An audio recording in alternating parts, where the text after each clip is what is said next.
Joshua Samaru's father denies claims that his son was a gun dealer and challenges the authorities to bring the proof. Senior officer defends Tobago police against criticisms in Angelo Tobias Plaza case, saying nothing could have been done differently. Ahead in sport, Soca Warriors head coach King names his squad for a string of stateside friendlies. It features at least 3 new faces, while several more familiar names miss out. Heat, haze, fresh breezes, and springtide concerns building toward the weekend. I've got the full breakdown on these and much more in the weather forecast.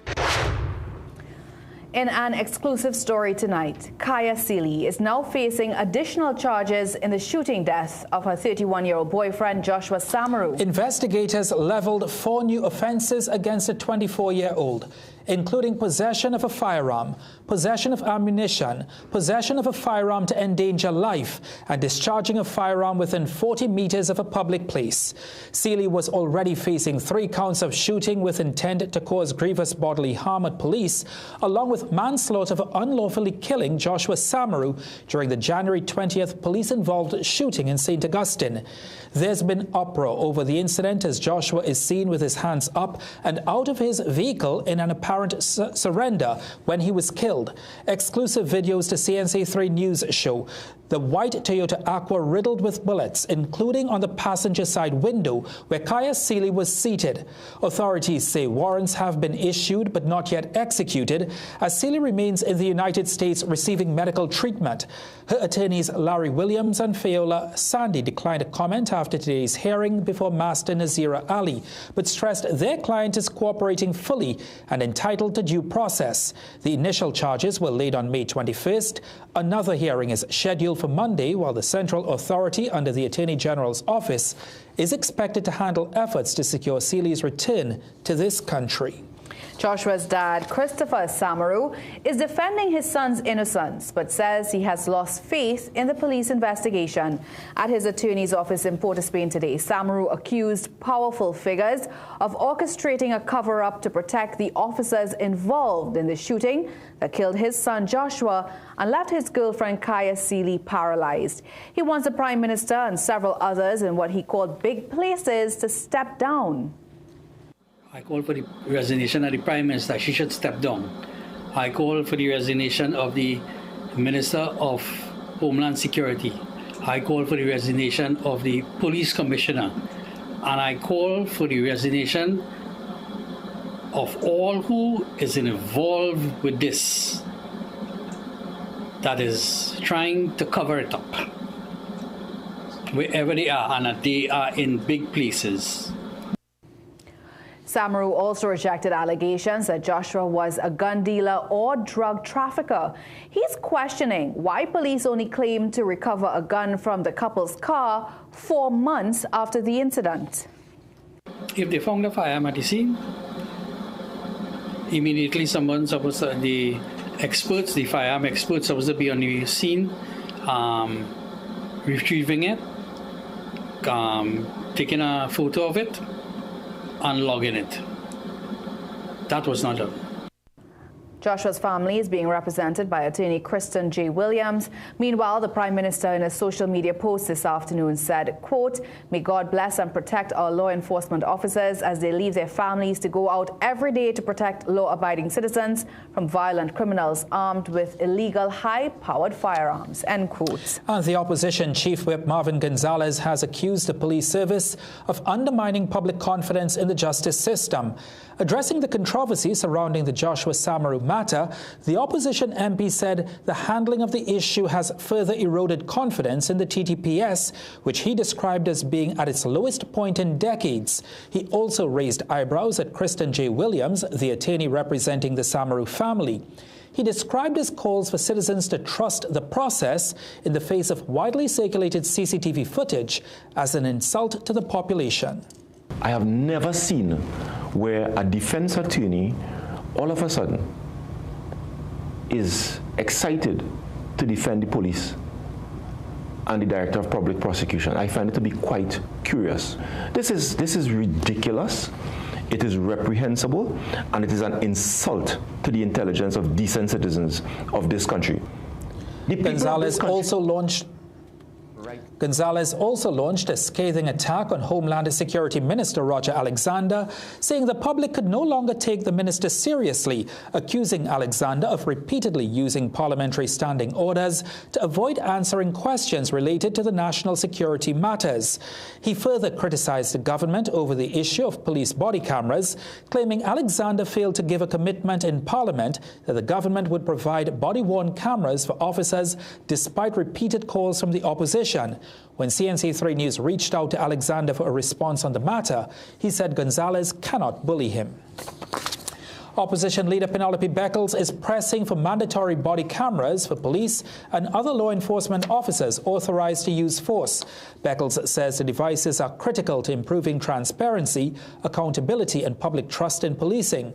She argues body cams would provide clear evidence in cases where force is used and protect both citizens and officers. At the same time, Beckles is urging Prime Minister Kamla Persad-Bissessar to amend laws governing the Police Complaints Authority. She wants the PCA to have stronger investigative powers, including immediate access to crime scenes of police killings and greater authority to preserve evidence.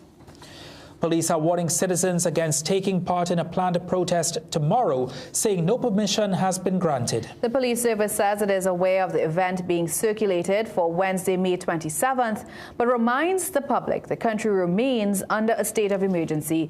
Deputy Police Commissioner Suzette Martin says while the TTPS respects the constitutional right to peacefully protest, the emergency powers regulations give police expanded authority to prohibit, restrict and disperse gatherings that threaten public safety. In a statement a short while ago, police warned that any unauthorized protest will be treated as a direct violation of the law, with enforcement action including dispersal, arrests and prosecution. On Sunday, police had to disperse protesters gathered outside the police administration building in Port of Spain, demanding justice in the Joshua Samaru killing. The death of 2-year-old Angelo Tobias Plaza continues to raise questions, with an official involved in the search saying more people may have known how he disappeared. The official, who spoke on the condition of anonymity, said he was surprised only Angelo's stepfather, Shannon Miller, was charged. Chief Secretary Farley Augustine criticized the police's response, saying more could have been done in the first 48 hours of Angelo's disappearance. While partially defending the police, the official questioned whether negligence should have been examined if foul play was not initially suspected. He said he found the behavior of a female relative of Angelo highly unusual throughout the ordeal. Meanwhile, Senior Superintendent Rodil Kirk told CNC3 News his officers acted within protocol and the law. The best person to ask about building a house, I'll just say, is a carpenter. Okay? So the best person to ask, as you ask the police. And you see, people in the public tend to be misguided sometimes with some of the things that, they would hear. But again, we have followed all the guidelines and protocols that we need to follow. And there isn't anything that could have been done differently. Kirk said despite the Director of Public Prosecutions advising the release of Angelo's mother, their investigations continue. Police are still awaiting a critical piece of information in their probe into the fatal jet ski crash that killed 7-year-old Angelica Jogi. Angelica died on April 8th when a jet ski plowed into a bathing-only zone at Pigeon Point Beach. A suspect was arrested the next day but later released pending further investigations. Senior Superintendent Kirk told CNC3 News the Director of Public Prosecutions has already been consulted and police will do their due diligence. Meanwhile, jet ski operators and the Tobago House of Assembly return to court tomorrow. The Assembly secured an emergency injunction on April 23rd banning jet skis from Bucco Reef Marine Park and Pigeon Point Heritage Park after complaints they were still entering illegally.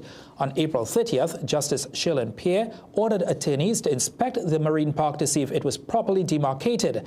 That visit took place on May 4th with only one marker reportedly found. The injunction remains in place as investigations continue.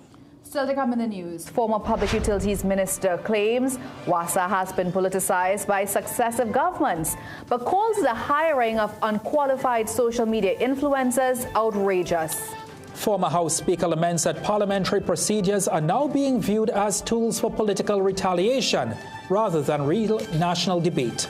Coming up in sport, the going has been tough so far for the home campus as UWI games continue in TNT. Extra, read all about it.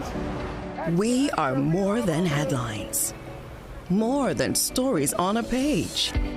The Trinidad and Tobago Guardian newspaper, your favorite national newspaper, is relaunching its community feature section with one major focus in mind. It's all about we Trinis. We life and culture. We heritage.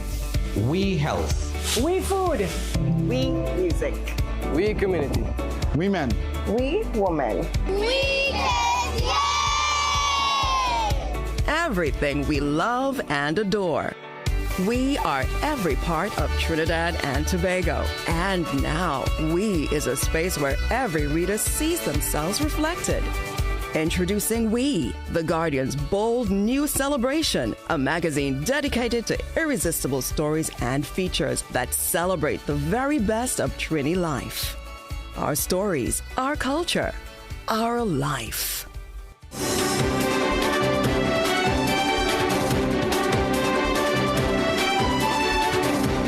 Former Public Utilities Minister Marvin Gonzalez says the Water and Sewerage Authority has been politicized by all administrations. However, he says new hires should at least be qualified for the positions which they have been given. Gonzalez says the hiring of unqualified social media influencers to do absolutely nothing is particularly concerning. And what do? Are they fixing pipes? Are they fixing pumps? Are they fixing potholes in the road? Are they fixing leaks? They're not doing that. They are being paid to malign anyone who dare criticizes the UNC government on a daily basis. They were placed in position inside of the authority, receiving thousands of dollars every single month, not to ensure that people get a reliable supply of water, but to malign, denigrate, and stink up the name of anyone who dare criticizes the UNC government and all of their transgressions. He claims this practice is not only happening at WASA, but also at the Housing Development Corporation at some of the highest levels. And it is not only in WASA, because Kamla Persad-Bissessar did it when she put her cabinet together. You have two junior ministers placed in the Ministry of Housing, receiving salaries at taxpayers' expense every single month, not to ensure that people get houses, but to do exactly what these so-called influencers are doing inside of WASA. Stink up, denigrate, malign the name of anyone who dare criticizes the UNC government. This makes this more different than anything that would have transpired in the past. Gonzalez says WASA continues to be overstaffed by 3,000 people even after voluntary separation packages were offered to employees. He says many of the same people who accepted VSEP were rehired. Well, on the back of that story, we asked today, do you support the hiring of social media influencers by WASA? Here's what some of you had to say.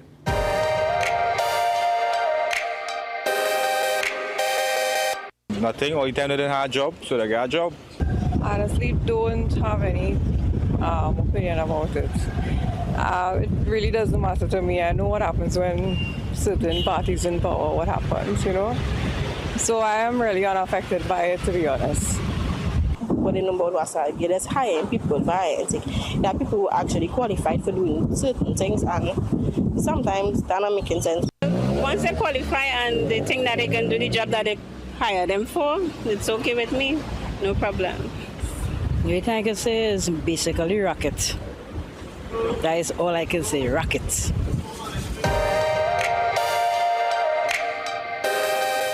Tutor President Crystal Ash says trade unions are aware of the country's financial challenges, but a fair and reasonable settlement must still be reached. He was weighing in on the ongoing impasse between the Public Services Association and the Chief Personnel Officer over outstanding public sector arrears. He noted that TUTA and other unions will always seek the best possible deal for workers, while acknowledging that negotiations may involve both cash and non-cash components. The comments come after the PSA rejected a proposal from the CPO, which included 40% cash and 60% non-cash arrangements. The union has since submitted a revised proposal. Meanwhile, former PSA President Jennifer Baptiste-Primus says the union may ultimately have no choice but to accept the government's offer. Baptiste-Primus argues that the CPO's position reflects the government's stance and claimed PSA President Felicia Thomas has limited room for negotiation. Former House Speaker Nizam Mohammed is concerned over growing public perception that parliamentary procedures are increasingly being used for political retaliation rather than substantive debate. He was reacting to concerns surrounding the opposition's unsuccessful attempt to refer House Speaker Jagdev Singh to Parliament's Privileges Committee. Mohammed says the opposition likely believed there was sufficient merit to raise the issue. He also stressed that parliamentary rules exist to protect the integrity of the institution. Still, he maintains that standing orders remain essential safeguards for parliamentary accountability. It is a pity that, there is a public perception that the conduct of Parliament is less than desired. However, the standing orders are the rules of procedure, bearing in mind that the Parliament is under an obligation collectively to preserve its own integrity and its own image of respectability. Meanwhile, political scientist Dr. Indira Rampersad believes the attempt to refer the House Speaker to the Privileges Committee likely stemmed from political fallout rather than evidence out of a genuine conflict of interest. You see, when they were caught between the leg with this woman, they started to scramble for defense mechanism. Right? They started to scramble for defense and caught below the belt. And then somebody said, well, okay, let's go after the speaker.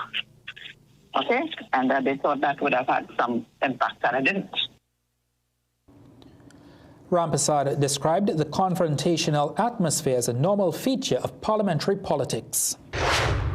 In other news, there's a warning of a critical shortfall in aggregate supply, with quarry operators accusing government of maintaining the status quo through its latest round of holdover licenses. Yesterday, government announced its decision to issue 25 holdover licenses to legitimate operators. The Energy Ministry pointed to the government's revitalization blueprint program, which includes 129 major construction projects across TNT. According to the ministry, maintaining aggregate supply is critical to ramping up construction activity and keeping prices stable for consumers and contractors. However, President of the Trinidad and Tobago Aggregate Producers Alliance, Nigel Tenier, warned that the country is facing a widening gap between aggregate demand and production capacity as major infrastructure plans advance. And I'm asking, do we have an idea, do we have a number as to what type of aggregate we would need and the quantum of that aggregate? Metric tons to execute such a plan?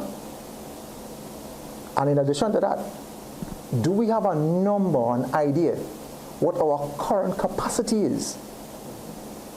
I guarantee, if you were to take the two, there would be a gap. The association represents over 30 operators who are currently without licenses and have been applying for years. Tenier said they see this as a slap in the face after conversations with the Ministry of Energy. That these are the operators who previously had licenses, they had expired, and they continue to operate. They have now been granted a holdover license. So you've got no new operators, or rather you've had no operator who has been clamoring, who has been going through the maze from the year 2000 to the year 2026 on that listing. According to Tenia, the frustration stems from the perception that operators who complied with the process remain at a disadvantage compared to those who continued operating despite expired licenses. TAPA is now preparing letters to Energy Minister Dr. Rudal Munilal seeking further dialogue on reforms within the sector. Now, the Energy Ministry also noted that they would accept new applications next month for licenses.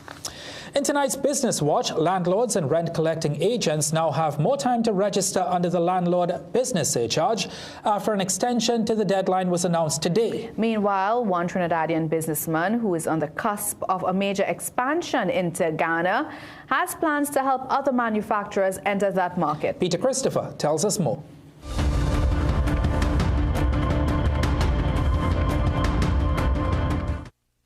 The landlord business surcharge registration deadline has been extended to June 30th, 2026. In a release shared on Tuesday, Finance Minister Dave Tanku says the extension follows engagement with stakeholders and members of the public and is intended to give landlords additional time to organize documents, complete registration, and avoid penalties. Minister Tanku says this extension strengthens the implementation while ensuring that the rental sector is better regulated and positioned for further growth. In recent weeks, long lines have been seen outside Board of Inland Revenue offices around the country as landlords sought to register before the previous deadline of May 31st. The elderly in particular expressed concerns about the extended wait at these offices. Landlords are required to pay a $2,500 registration fee or face a possible fine of $250,000 for non-registration of rental properties. Local businessman Michael Seeley is on the cusp of seeing a major expansion via the opening of a battery plant in Ghana. But he is already putting measures in place to further connect Trinidad and Tobago and the African country. The managing director of New Wave Automotive has formed a new company called Katima with the aim of bringing more of Trinidad and Tobago's manufactured goods to the African country.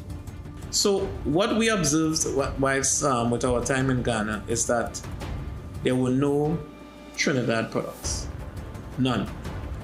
And I mean, we have some fantastic products in Trinidad, as you would know. We have very experienced manufacturers. So we saw an opportunity there to try to assist some of the brands in Trinidad to get their products across to Ghana. So the company was formed for that. Earlier this month, Seeley was featured on CNN, highlighting his plans for the battery plant, which he has invested US $25 million in to date, and had initially planned to have it opened in 2025. But geopolitical issues and global conflicts in other countries, as well as other supply chain issues, pushed back the date to the first quarter of 2027. So that would have delayed us a bit. But we are full speed ahead. I mean, I am heading to Ghana this week, and I'll be up there for a while to ensure that, you know, we tie up the last loose ends. And now for a look at today's energy and foreign exchange prices.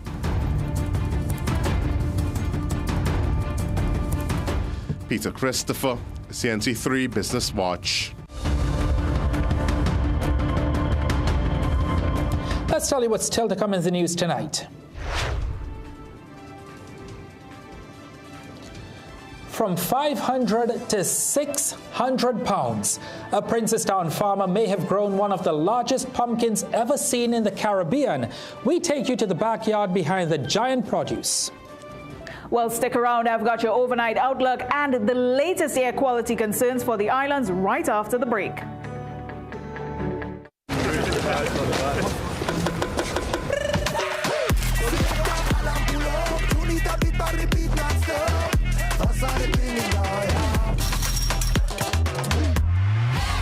Lucozade, bring the energy. Unbeatable taste, new look. What if we each took one small action today that could have big impact tomorrow? What if one family took a stance to reduce waste in our landfills? What if one school made a choice that can lead to a greener Trinidad and Tobago? When you recycle glass, you create jobs, reduce waste, save resources, and help preserve our environment. Glass bottles and jars are 100% recyclable and can be reused indefinitely. Recycle your glass and join the Glass Loop movement today. KC Ginger Mint, your trusted and natural wellness. Now with healthier options. KC Ginger Mint with honey and lime. KC Ginger Mint with orange and KC Ginger Mint with lemon. KC Ginger, honey, lemon, lime, and orange. Natural and trusted for generations for soothing sore throats and digestion and boost immunity. Get your new KC Candy Ginger Mint extended range today and breathe naturally. Living with diabetic neuropathy is exhausting. The burning pain and tingling that won't go away? Introducing Myolaxin D Gel, made for pain relief. Fast absorbing, non-greasy, and easy to apply. Its carbomer gel formula delivers relief deep at the nerve level. Oleoresin capsicum helps reduce pain signals, while diclofenac eases inflammation. Menthol and camphor provide fast, soothing comfort, so the pain eases and comfort returns. Size doesn't matter. This 15-gram tube gives you maximum relief. Myolaxin D Gel, available at pharmacies nationwide.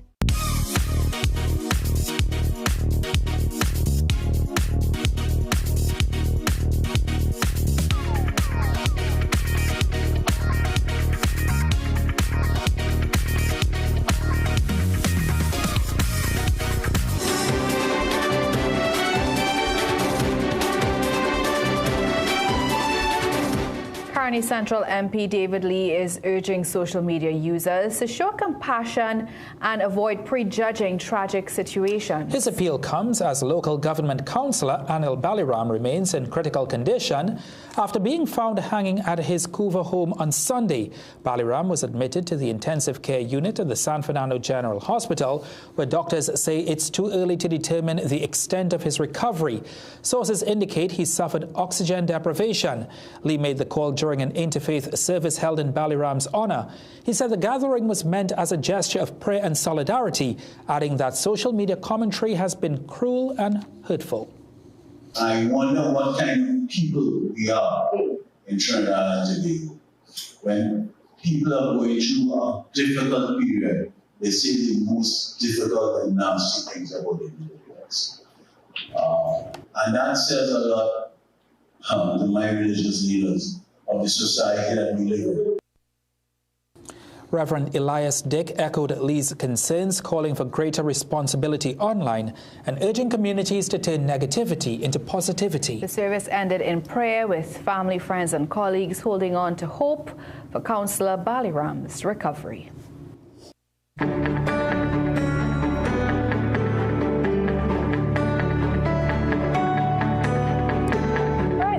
Back with the weather, and yesterday we spoke about the Saharan dust, and it seemed to be very little ease today. That's right, Ria, and the visibility right now is actually really poor across a lot of areas in Trinidad. Tobago seeing some showery activity, so they're clearing up a little bit, but the dust haze is still very much present, and you can feel it even in the atmosphere and also where your health is concerned over the next couple of days. So let's take a look at that, because right now it seems as though everything is fine out there, but it actually isn't. Earlier today we got some quick passing showery activity into this evening, just around midnight. We are seeing a lot of cloudiness in our satellite imagery, and it's really showing up in what we're forecasting over the next couple of hours as well. But we still have some showery activity expected around midnight, and the cloud mixing in with that dust haze across a few areas. For Tobago, a little bit clearer, though the temperatures remain quite warm across the general area, and showers pick up for them along the eastern portion of the island as well, just after midnight. But this is what is the big player right now, the biggest talking point for us.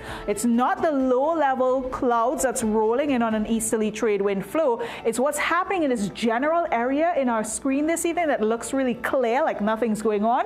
Well, let's change that view. This is what you're not seeing. All of this Saharan dust haze moving into the general picture, and with it bringing us that dull, gloomy, hazy look, and it's really impacting our visibility across Trinidad and Tobago. So what you'll notice into tomorrow's forecast is that we wake up to some partly cloudy pockets, yes, but as the day progresses, you'll notice that it's looking a little bit dull and muggy out there. It's not all rain cloud. In fact, it is dust haze mixing in with the cloudiness, and you'll barely see that sunshine peeking through at times, but you'll still feel the heat because temperatures are still coming in at 33 degrees if you're in Trinidad, 32 degrees Celsius for those of you in Tobago. Tobago will be expecting afternoon showery activity, while Trinidad will see some isolated showers throughout the forecast period. If you're heading offshore, look out for conditions to remain generally the same. Winds are still quite strong into the lower levels, and our wind direction is coming out from the east to east-southeast. What we do have as well will be no significant change in our wave activity as well, as they will be between 1 meter in nearshore areas and 2.5 meters within the open waters. In terms of what's happening here, no significant marine weather activity for the next 24 hours, but that is going to change because spring tide is coming back into effect. When does that happen? By Thursday. So until that time, you still have to exercise caution because of the wind flow that's impacting our marine interests. And again, dust haze added in there. It could impact your visibility if you are into fishing. All right, thank you so much, Sigoni. Let's tell you what's still to come in the news. The grandson of Super Blue says he's ready to carry on a powerful musical legacy after winning Mr. Sandfest 2026. It's Super Month and Savings, only at Passat's The Food King. Incredible deals on Santa Rosa Vienna sausage, 4 tins, now $20. Golden brand margarine stick to 25 grams, 3 packs, now $20. Guiltless Yum yogurt, 4 tubs, now $20. More wow deals on Sierra chicken fracks, 3 packs, now $20. Happy Charming noodles, rolled or fine, 340 grams, 3 packs, now $20.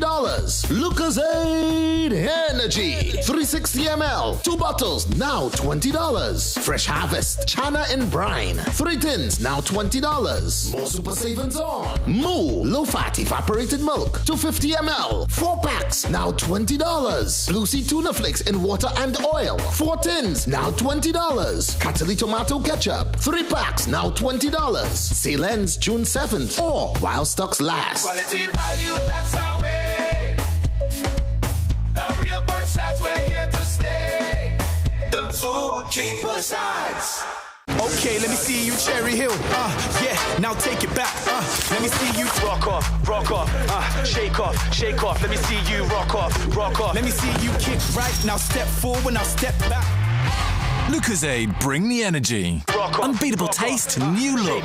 Shake off. Let me see you rock off. You can make your goals unfold, go get it. Join the team, let's do this. You can get the help you need to succeed with Rand Credit Union. You can believe that you can achieve it. Big goals, small ones too. Rand Credit Union, we've got you. No more waiting, that won't do. Make someday today. One life, so make it good. Live the way you know you should. With Rand Credit Union, yes you could. Make someday today. Live your best life today with Rand Credit Union. Heart disease is the #1 cause of death in Trinidad and Tobago, driven by 2 silent threats, diabetes and high cholesterol. But now there's a powerful ally, introducing Berberine Plus by Asia Nutrition, clinically proven to stabilize blood sugar and keep cholesterol levels in check. With 99.9% pure extract, you get superior absorption and real results. Available now at Pennywise and leading pharmacies nationwide. Berberine Plus, your heart deserves better.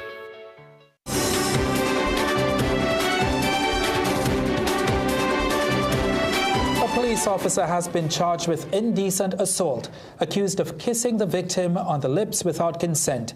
Investigators say the incident happened on March 20th last year, while the victim was on duty at the police administration building. PC Nkosi Nunes, attached to the Northern Division, appeared before Master Gera Abraham at the Port of Spain Master's Court yesterday. He was granted bail at $200,000 with surety.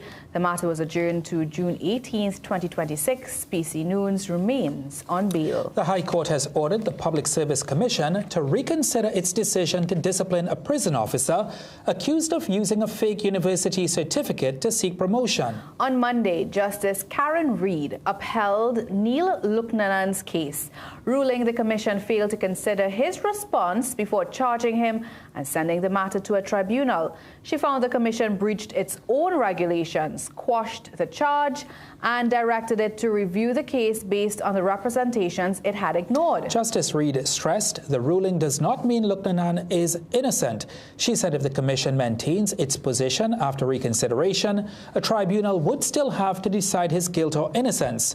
The case now returns to the commission for fresh consideration. Clinical psychologist Victoria Sivanarayan Jilal Singh says the level of criminality being experienced in this country has created a sense of helplessness among citizens.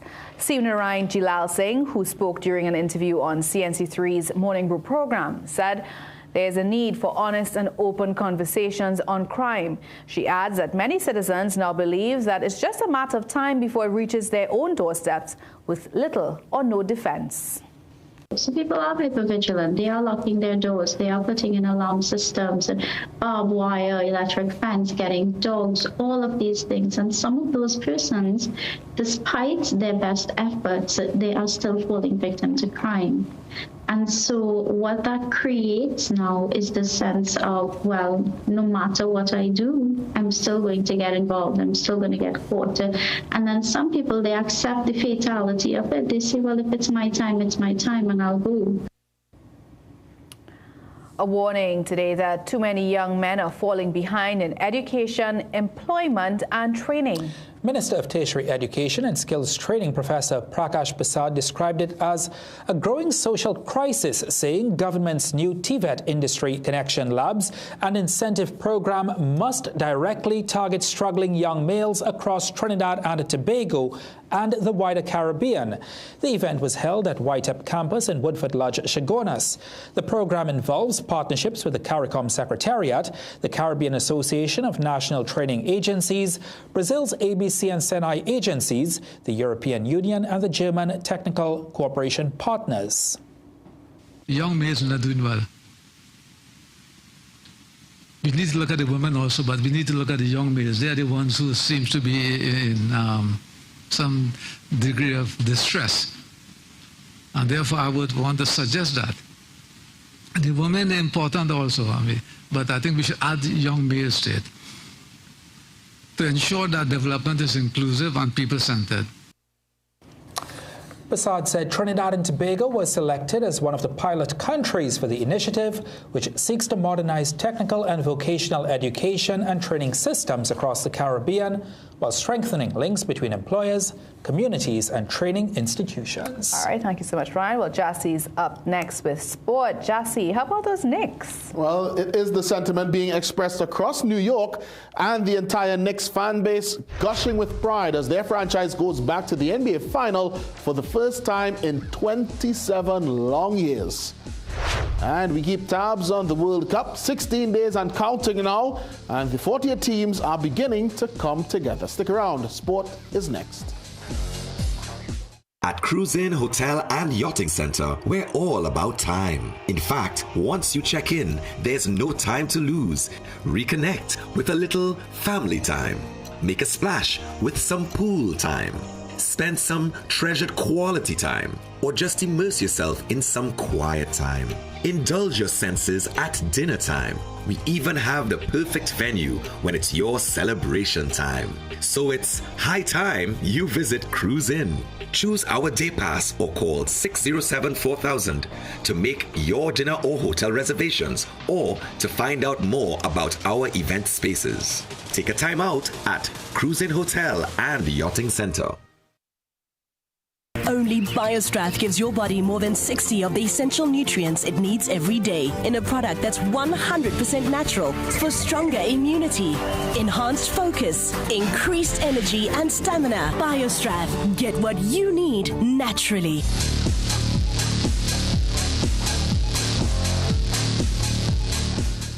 Senior men's Trinidad and Tobago football head coach Derek King has named a 22-man squad ahead of this country's international friendly with South Korea in Salt Lake City, Utah this Saturday evening. The group includes several U.S.-based players including Kobe Henry, Noah Powder, Roald Mitchell, Dante Seeley and Kaim Thomas. There are first-time call-ups for foreign-based defenders Kieran Ngenwa of Scotland's Dunfermline FC, Lexington Sporting Club's Jacob Green and United Arab Emirates-based Ali Kazim Nakid. Michelle Punanjaron, Isaiah Lee and John Paul Rushford will all return to the team after periods out of the setup. King says some injury concerns and a need to deepen the player pool have informed his selection. We have Spicer, Luke, and Frederick, who have now been back and still have a niggling injury. So they have been unavailable for selection, as well as that we have Fortune, who has now been back from a serious injury and has been out for a few months. Weighing up the clash with Korea, King says it will be a good sounding board for his squad. You know, it's a very good team, a team that is bound for World Cup. You know, they have quality players who played in some of the top leagues. So I think, you know, it is very important, you know, for us to believe in ourselves, be brave, you know, show the courage on the ball, believe, you know, continue building our culture and standard to really move Trinidad and Tobago football forward in the right direction. TNT's South Korea will kick off at 7 p.m. TNT time on Saturday. On Sunday, we reported about Trinidad and Tobago defender Rio Cardines making his English Premier League debut for Crystal Palace, making him only the 10th Trinidad and Tobago international to play in the Premier League. Cardines, 19 years old, started the season-ending match at left wing-back before moving to the opposite flank in the second half. The Crystal Palace number 59 was heavily involved throughout all 90 minutes and almost logged a debut assist, but for a sharp save by Arsenal's Kepa Arrizabalaga. After the match, which ended in a 2-1 win for the EPL champions Arsenal, here's what Cardines had to say. To get the opportunity to start in the Premier League is something you dream of as a little boy, and just to be able to achieve it as a teenager, such a dream come true. Yeah, the crowd's incredible. I love every part of this club, the fans, the staff, everything. Cardines is one of the TNT players missing from that squad to play South Korea, but he is in Palace's 26-member team that has traveled to Leipzig, Germany to take on Spanish challengers Rayo Vallecano in this Wednesday's Europa Conference League final. We wish him and Crystal Palace all the best. The University of the West Indies games continued last evening with hockey and football in East Trinidad. This year's hosts, UWI St. Augustine, however, found the going tough on both the turf and the grass. Here's more. After a 5-0 drubbing of Mona in their opening match on the turf of the National Hockey Centre in Tacarigua, Cave Hill's women struck first in their encounter with their hosts from the St. Augustine campus, Kenya Allen with the opener after 5 minutes. Deep into the match, Alain turned provider and Tia Hart did the rest to double the Bajan team's tally. They had space to breathe and celebrate while their fans brought a slice of home to the stands. The Augustine campus women's struggles on the offensive end continued even as time ticked on, but Cavell had no such problems and produced a fluid penalty corner sequence to make it a 3-0 shutout at the final whistle. Amelia St. Hill putting the finishing touches on another dominant display.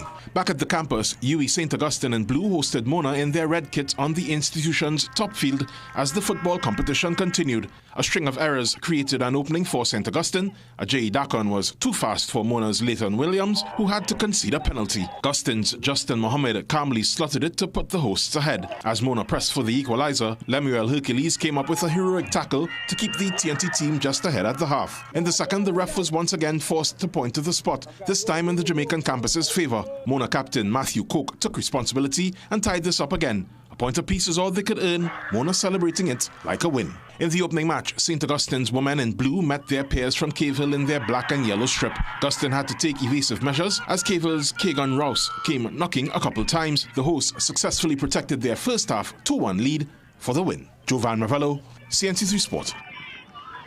In basketball, the North Zone League is heating up, and in the under-17 division, Royalty had to dig deep to overcome the rookies. Caston Cupid has those highlights.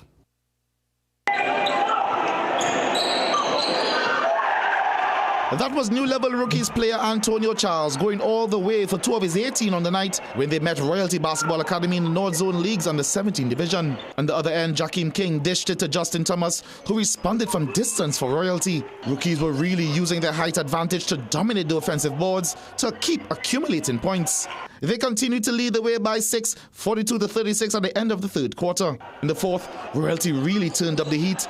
King with the steal and the assist to Kamani John. The shortest player on the court was making big plays, drilling this 3 to cut the deficit to just 1. And then Royalty began to rain threes, John in the mood from King's feed. Then Thomas also had the assist. It was nothing but net. And when he wasn't doing that, he was carrying it all the way to the hole for the bucket and the foul.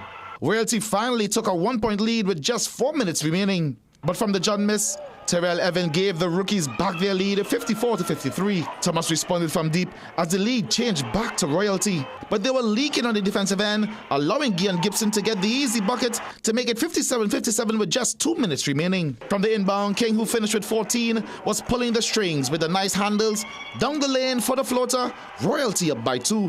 But as fast as they went ahead, rookies kept coming back. Kobe Solomon hit 1 of 2 from the line to make it 60-59. Royalty with the lead with 36.6 seconds left. Then Thomas, cold as ice, he hit both free throws to seal the 62-59 come from behind victory for Royalty. Thomas ended with 10 points and John had a game high 29 in the win. Caston Cupid, CNC3 Sport.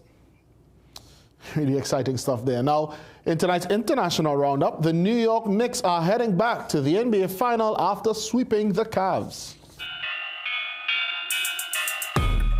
The New York Knicks are heading to the NBA Finals for the first time in 27 years after crushing the Cleveland Cavaliers 130-93 to complete a dominant 4-0 sweep of the Eastern Conference Finals. Karl Anthony Towns led the Knicks with 19 points and 14 rebounds, but the spotlight was shared with Jalen Brunson. Brunson, who averaged 25.5 points throughout the series, was named Eastern Conference Finals MVP. This further cements his role as the driving force behind New York's remarkable playoff run. The Knicks now stand just 4 wins away from a first NBA championship since 1973. Tonight, the Western Conference Finals continue with San Antonio Spurs and the OKC Thunder locked at 2-2. Caston Cupid, CNC3 Sport. T-minus 16 days and counting. Here's what's making our list of major FIFA World Cup developments. FIFA has officially finalized the training basis for the World Cup's 48 qualified nations, with their world-class training facilities across Canada, Mexico and the United States expected to become home away from home. Iran's request to switch base camp from Arizona in the U.S. to Mexican border city Tijuana has been approved. The switch is due to ongoing political tensions and U.S. visa restrictions, making Iran one of 7 participating teams based in Mexico, including the co-hosts. Panama joins Canada as the only 2 teams based there, and the remaining 39 teams are based in the United States. Now to this, most of this year's 48 nations have named their provisional or final player rosters. For the expanded tournament, teams were required to submit provisional squad lists of between 35 and 55 players by May 11th. However, most opted to go directly to their final 26, which is only due on June 1st. That decision is presumably because of the limited time between the official end of domestic club competitions and the start of the global showpiece. And with 16 days left in the countdown, 16 is our statistical highlight, as the record number of saves made in a World Cup match by former USA shotstopper Tim Howard. Despite his 3 stops in the first half, 8 more in the second, and 5 in extra time, the USA eventually could not hold off Belgium in their round of 16 clash in Brazil 2014, losing 2-1. And for our Sport High tonight, we return to the Eastern Conference Final.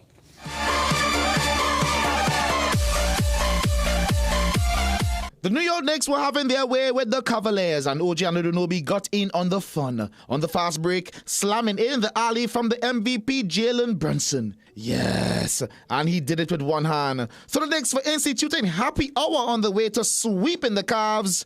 You earn tonight CNC3 Sport High. 27 years is a long time to wait. It seems as though in sport we have a series of droughts being broken. May the Knicks find some luck in the finals of the NBA, guys. All right, thank you so much, Jassy. Let's take a break. We'll be right back. Magical Expressions Limited is the largest local importer and distributor of fresh cut stems, offering the widest range of beautiful flowers at the most affordable prices. Call us today at 701-6488 or visit our website to order. Things don't always go as expected.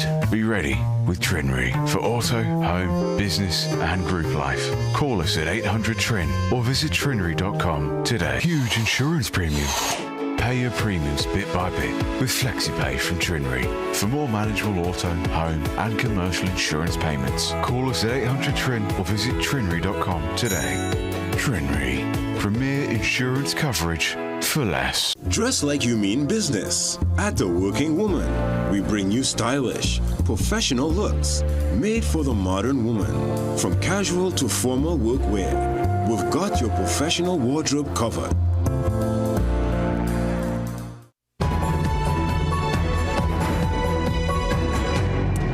Now for a look at news across the region. Starting July 1st, citizens of Barbados and Guyana will be able to travel between the two nations using only their national identification cards. The news comes ahead of both nations' upcoming 60th independence anniversaries. Leaders Mia Motley and Dr. Irfan Ali say the change will make travel more affordable, boost trade, and deepen Caribbean ties. Guyana made medical history today with a groundbreaking robotic surgery. Using the Mantra Freedom 60 robotic system, a specialist in India is performing cardiac surgery on a patient in Guyana. It marks the longest distance remote surgery in human history. In Jamaica, a recent parliamentary spat has reignited the push for Jamaican patois to be formally recognized as an official language alongside English. While critics feared could weaken global English proficiency, advocates argue that patois is a distinct language with its own grammar and structure. They say formalizing it would embrace local identity and help students who grow up speaking it at home. Jesse Ramdale, CNC3 News. Let's take a break. We have more after this. Plumbing problems? Don't guess. Call Plumbing Solutions at 628-4646. Proud to be serving Trinidad and Tobago for over 20 years. We do it all. Maintenance and repairs, new construction, sewer lines, inspection, drain cleaning, leak detection. We are licensed and insured. So call Plumbing Solutions at 628-4646. Really looking forward to getting out of here. Getting a proper meal and a hot date with that gal from Tim Hortons. Duncan? Hey, I need some help in here! Is he gonna be okay? Just help him. You can't just let him die like this! Experience the romance, secrets, and drama in Sullivan's Crossing. Wednesdays at 8 p.m. only on CNC3.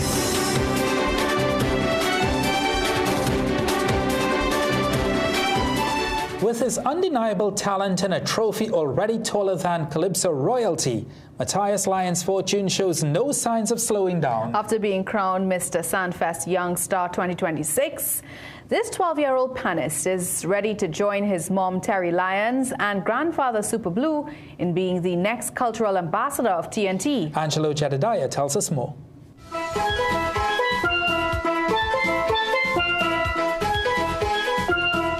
Confidence beyond his years, pan sticks in hand, and a smile that can light up any stage. Matthias Supreme Lyons Fortune, or better known as Afro King, is the one to watch, keeping this country's culture alive through his music. And at just 12 years old, he proved just that at this year's Sandfest competition, where he was crowned Mr. Sandfest Young Star 2026.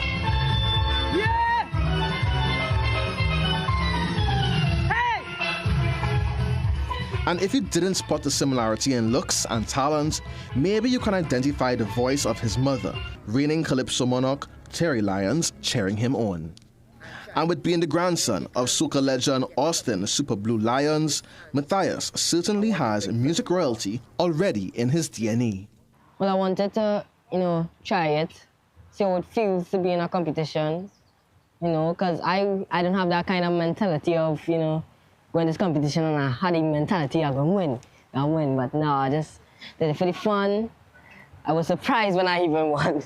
Now winning the prestigious competition might have surprised him, but his performance of Lord Kitchener's Pan in A minor left no doubt for the judges, enough to make him and his family happy. Mom was there just clapping. It was like, yeah, that's my boy. But friends and family was just screaming. The win that she had made me feel, proud and say I could be just like this. Another person who he is sure is proud is Soca King Marshall Montano. Why, you may ask? Because it was he who gifted him with this single tenor pan. After I played in one of his shows, he had asked me, what do you want in reward, in return? And he thought I was going to take money or something. I was like, no. Can I get a pan, tenor pan? He's like, sure, no problem. And that's how I ended up with this pan, and I got my whole signature marked on it. Even though his trophy stands taller than his mother's own, Terry Lyons says her most important project is ensuring her son is educated on TNT's culture, while also ensuring he's having a good time. Do not take the fun out of your kids' talent or pursuing whatever. It could be spoken word, pan, dance, singing, acting, whatever it is, painting, because that is part of our culture. Push your kids into what they love. Some parents will watch it as, I don't see no future in this. But as I said, I will push my son with his music, but I also always have that business sense of it. With his mother's backing, a legendary instrument, and an unmatched drive, this young Afro King is proving that the future of our culture is in great hands.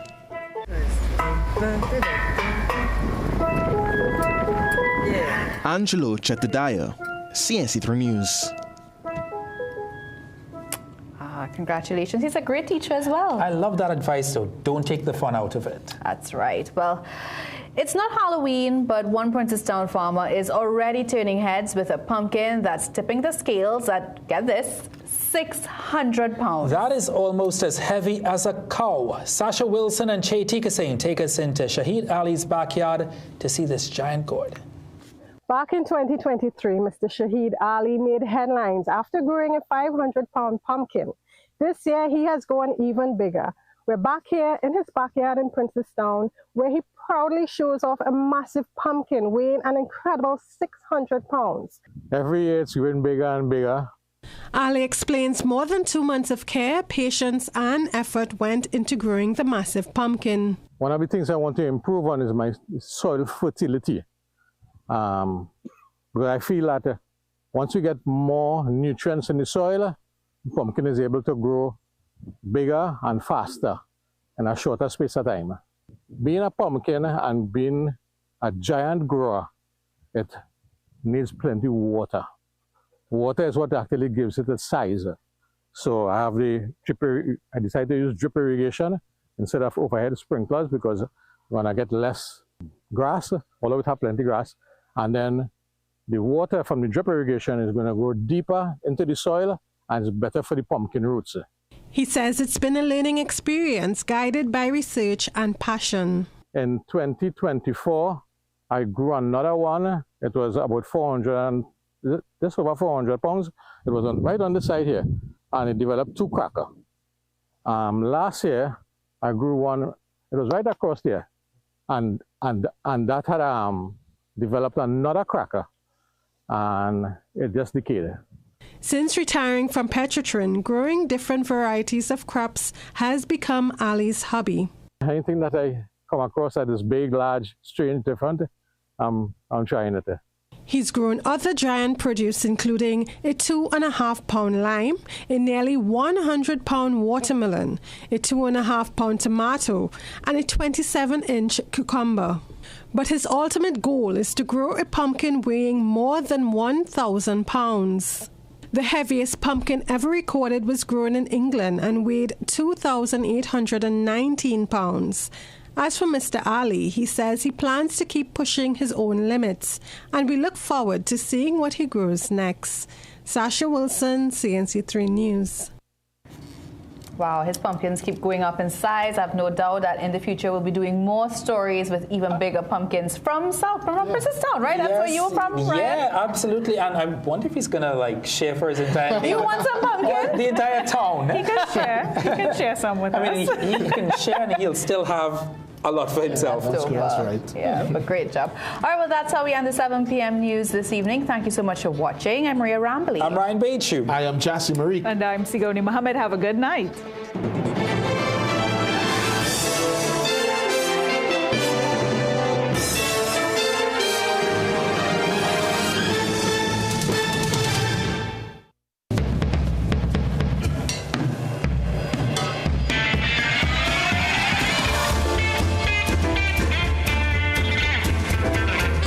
You're watching CNC3.